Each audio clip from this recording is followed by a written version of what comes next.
बिस्मिल्लाहिर्रहमानिर्रहीम। अस्सलामुअलैकुम। Welcome to my YouTube channel self learning time. आज के लेक्चर नंबर 10 में हम पढ़ेंगे इनपुट आउटपुट फंक्शंस।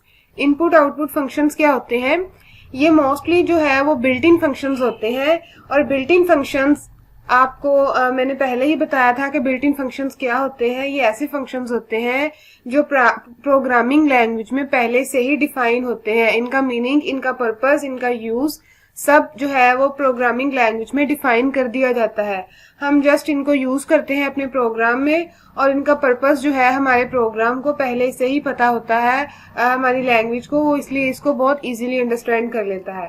ठीक है, सबसे पहला हमारा फंक्शन है बिल्ट इन फंक्शन। ये इनपुट आउटपुट फंक्शन, बल्कि ये आउटपुट फंक्शन है और बिल्ट इन फंक्शन भी कह सकते हैं। printf printf is a built-in function in C programming language to show output on screen।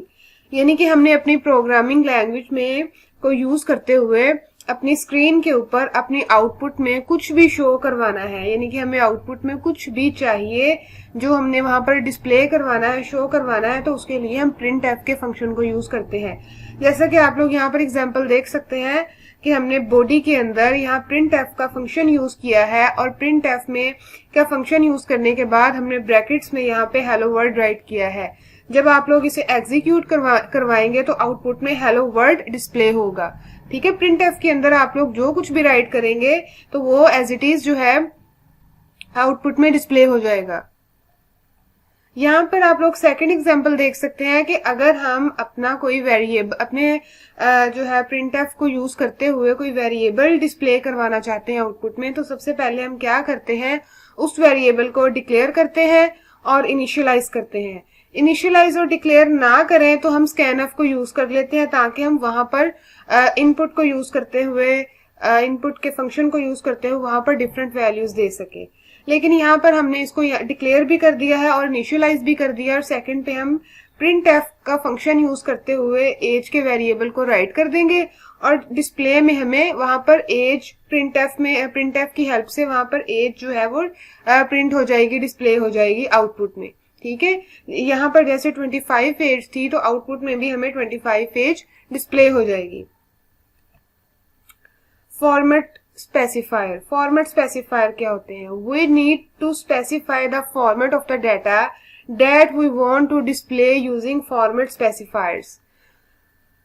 ये क्या होते हैं? ये इसके भी जैसे डाटा टाइप्स हम जो है वो लास्ट लेक्चर में हमने पढ़ी थी कि हमारी टोटल 3 डाटा टाइप्स होती है। इंट जो इंटीजर्स को डिफाइन करती है, फ्लोट जो फ्लोटिंग पॉइंट या डेसिमल नंबर्स को डिफाइन करती है और कैरेक्टर्स को डिफाइन करने के लिए ये हम कैरेक्टर जो है डाटा टाइप यूज करते हैं। यहाँ पर हमने इनके फॉर्मेट स्पेसिफायर यूज किए हैं, स्पेसिफायर डी, स्पेसिफायर एफ और स्पेसिफायर सी। स्पेसिफायर डी जो है वो इंट के लिए यूज होता है, स्पेसिफायर एफ जो है वो फ्लोट के लिए यूज होता है और स्पेसिफायर सी जो है वो कैरेक्टर के लिए यूज होता है। अब इनका मकसद क्या है? मकसद ये है, मैं नेक्स्ट जो है वो स्लाइड में आपको बता रही हूँ। यहाँ पर आप लोग एग्जांपल देख सकते हैं कि अगर यहाँ पर मैंने ये पूरी स्टेटमेंट जो है वो डिस्प्ले करवानी है और स्टेटमेंट के अंदर ही मेरा वेरिएबल होना चाहिए, जैसे माई एज इज, अगर मैं यहाँ पर एज का वेरिएबल राइट कर देती माई एज इज एज, तो ये हमारा सिंटैक्स जो है वो बिल्कुल गलत हो जाता। ठीक है, तो इस कंडीशंस में हम स्पेसिफायर्स यूज करते हैं, फॉर्मेट स्पेसिफायर्स। यहाँ पर अगर हमारी वैल्यू फ्लोटिंग पॉइंट में होती, यानी कि डेसिमल वैल्यू होती, तो यहाँ पर मैंने स्पेसिफायर एफ लिख देना था। कैरेक्टर होती तो मैंने स्पेसिफायर सी लिख देना था। तो ये इंटीजर वैल्यू है, इसीलिए मैंने यहाँ पर लिखा है कि my age is specifier D और साथ में आपने एज का वेरिएबल यहाँ पर डिस्प्ले करवा देना है।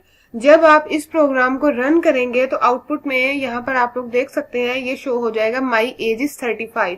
तो 35 जो थी वो हमारी एज है और एज जो है वो हमने स्पेसिफायर डी ने इसको अंडरस्टैंड कर लिया है और ये भी हमारी प्रोग्रामिंग लैंग्वेज में पहले से ही डिफाइन होते हैं।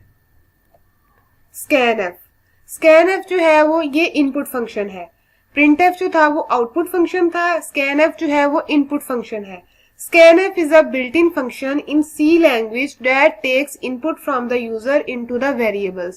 We specify the expected input data types in scanf function with the help of format specifiers. अब scanf का काम क्या है कि जिस तरह हम printf को यूज करते हुए किसी भी वैल्यू को एज इट इज हम अपनी आउटपुट में डिस्प्ले करवा लेते हैं। स्कैन को यूज करते हुए हम डिफरेंट टाइप्स की वैल्यूज जो है वो शो करवा सकते हैं। कैसे?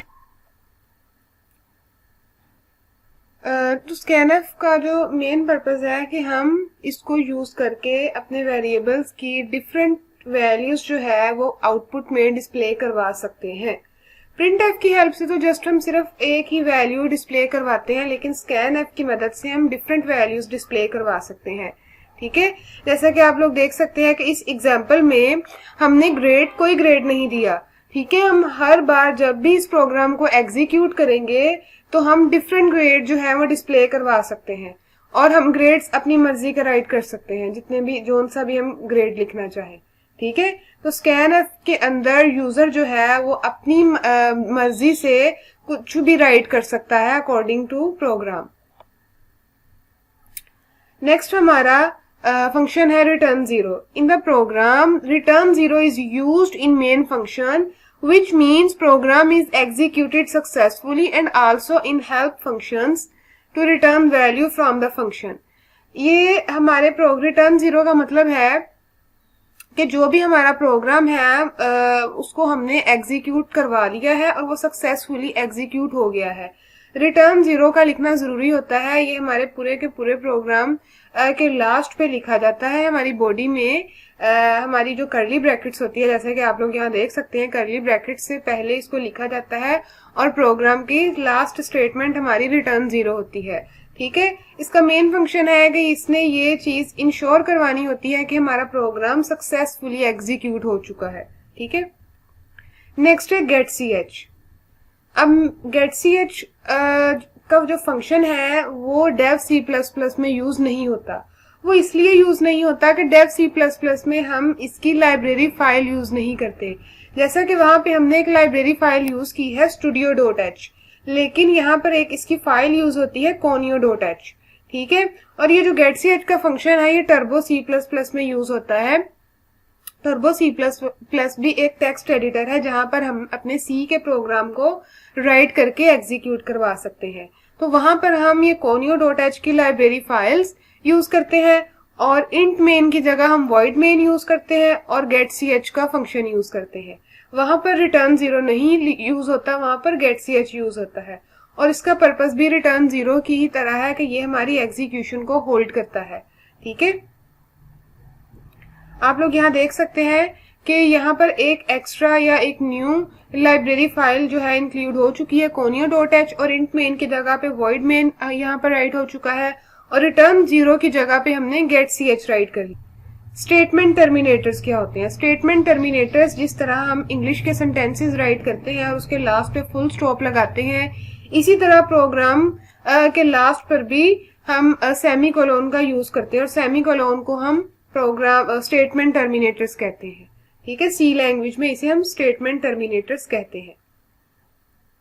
यहाँ पर आप लोग एग्जाम्पल में देख सकते हैं कि हमने यहाँ पर सिंटैक्स राइट किया है, सेंटेंस प्रिंटएफ हेलो, और उसके लास्ट पे हमने सेमीकोलोन लगाया है। अगर हम सेमीकोलोन नहीं लगाएंगे तो हमारा प्रोग्राम एग्जीक्यूट नहीं होगा, वो एरर जनरेट कर देगा। स्केप सीक्वेंस क्या होते हैं? Escape sequence is used in printf functions inside the end they force printf to change its normal behaviour of showing output. यानी कि हमने ना हमारी जो आउटपुट डिस्प्ले होती है, ठीक है, वो सेम रहेगी। यानी कि उसके अंदर जो भी हमने वेरिएबल्स प्रिंट करवाए हैं या कोई सेंटेंस प्रिंट करवाया है वो बिल्कुल सेम रहेगा, लेकिन उसका स्टाइल थोड़ा सा चेंज हो जाएगा। मीन्स कि उनके वर्ड्स में स्पेस ज्यादा आ जाएगी, सेंटेंस ऊपर नीचे राइट हो जाएंगे। ठीक है, तो थोड़ा सा उसको, उसके बिहेवियर को या उसको जो हमने डिस्प्ले करवाना है उसको थोड़ा सा डिफरेंट स्टाइल्स में डिस्प्ले करवाने के लिए हम एस्केप सीक्वेंस यूज करते हैं। ठीक है, आप लोग यहाँ पर देख सकते हैं कि एक हमने एस्केप सीक्वेंस यूज किया है स्लैश। ठीक है, स्लैश का यूज किया है, जिसकी वजह से आप लोग देख सकते हैं यहाँ के हमारे आउटपुट में हम अली जो है वो डिफरेंट स्टाइल में शो हुआ है। ठीक है, एक हमारे पास एस्केप सीक्वेंस है स्लैश एन। इसको किस तरह यूज किया जाता है? After character and specifies movement of the cursor to the start of the next line।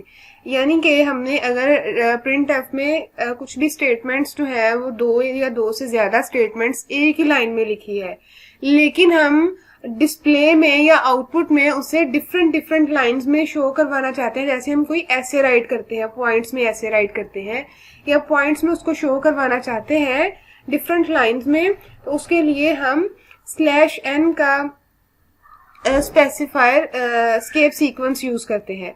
किस तरह यूज करेंगे आप लोग यहाँ देख सकते हैं कि प्रिंट एफ हमने यूज किया है my name is Ali /n। उसके बाद नेक्स्ट प्रिंट एफ यूज किया है आई लिव इन लाहौर। ये हम एक ही प्रिंट एफ में भी राइट कर सकते हैं, एक ही फंक्शन में दोनों लाइंस जो है वो लिख सकते हैं और दरमियान में हम /n लगा सकते हैं। ठीक है, तो फिर क्या होगा कि आउटपुट में ये दोनों जो है लाइंस डिफरेंट लाइंस में शो होगी, ऊपर नीचे, यानी कि एक ही लाइन में इस तरह ये नहीं शो होगी, ऊपर नीचे शो होगी। ठीक है, यानी कि शो ये वही आउटपुट करवाता है जो हमने इनपुट दी होती है, लेकिन स्टाइल थोड़ा बदल जाता है। यानी कि कुछ कैपिटल लेटर्स में, कुछ स्मॉल लेटर्स में, कुछ में स्पेस ज्यादा दे देता है, कुछ में स्पेस कम दे देता है। इस तरह करके इसके डिफरेंट स्टाइल्स में ना हमारी आउटपुट को जो है वो शो करवाता है।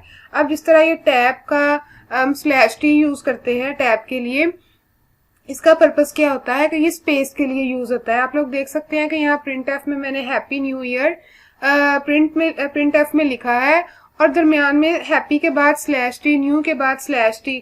ठीक है, और आप लोग देख सकते हैं कि आउटपुट में जो इसकी आउटपुट शो हुई है तो उसमें नॉर्मल स्पेस से ज्यादा स्पेस है। ठीक है, तो ये स्पेस के लिए यूज किया जाता है एस्केप सीक्वेंस।